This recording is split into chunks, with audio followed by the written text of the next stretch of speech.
Good morning, everybody. This is Stephen Pugh of the Home Bible College. This is the Pastors Course. This is video number 42. In video number 42, the simple proposition is this: don't hide your thoughts or issues with other people. Don't hide your thoughts. John Wesley made this famous quote. He said, "Tell people what's on your mind as soon as you meet them. Make every effort to cast fire from your bosom."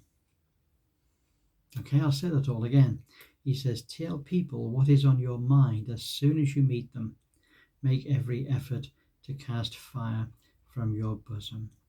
Now, we all realize it's important not to give offense. However, we need to be fairly frank with people and not to harbor secret thoughts about people. In a previous study, we thought about listening to gossip and how easy it is to pass it on without giving the person absent an opportunity to hear and defend themselves. Today, we're going to think about what the antidote to this is. The antidote is to tell people what you think in kindness and in charity, remembering yourself that you might be guilty of the same fault or worse. Now I'm going to read that again because that's so important. He says, the antidote is to tell people what you think about them in kindness and charity, remembering yourself that you might be guilty of the same fault or worse. Now, some of the early brethren used to hold a meeting on a Saturday night for the confession of faults. You see, the scripture says that we should confess our faults one to another. Okay? And so they thought, right, well, we'll have a meeting about that. What a thing that must have been. A time to confess to one another. A time to forgive one another. A time of honesty. A time of plain speaking, but in the best sense. In the best sense. When we allow secret thoughts about other people to remain in our hearts, all sorts of things grow there, like jealousy, envy, misunderstandings, misquotations, hatred. And they can live there and grow there, and they can linger there, and they produce all sorts of poison. Now, I'm not going to labor this point in this paragraph, but I am going to bring to you the questions as we always do at the end. First of all, what times in your life have you had bad feeling about somebody else? Take some time. Ask the Lord to help you to remember those times. Ask the Lord to reveal to you, to yourself, the real person that you are there in this issue. Second question is, how did these thoughts grow? We all know what it's like, to be offended, to have some thought about somebody that's not great.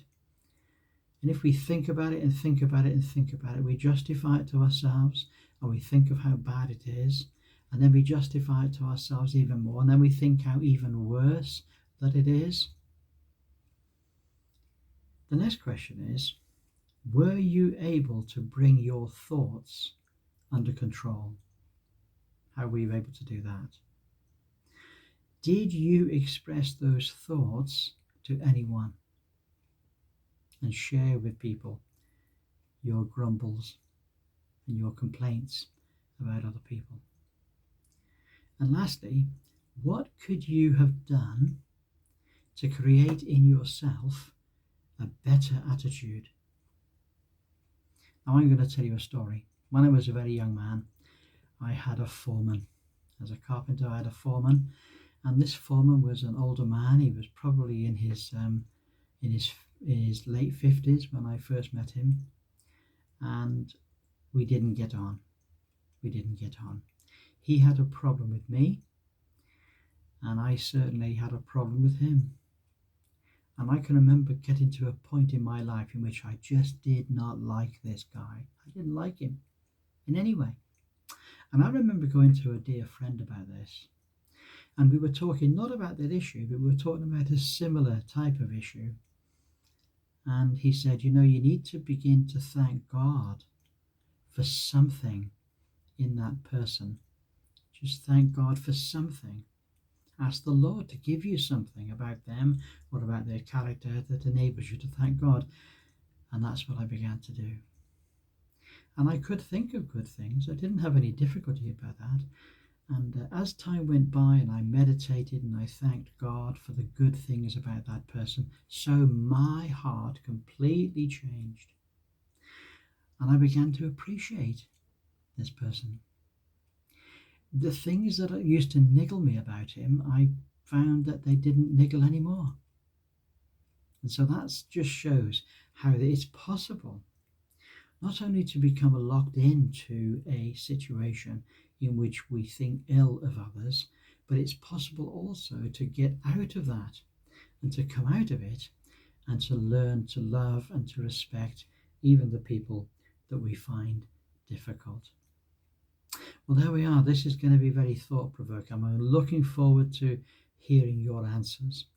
God bless you, and we look forward to talking to you next time. Have a great day. Bye for now.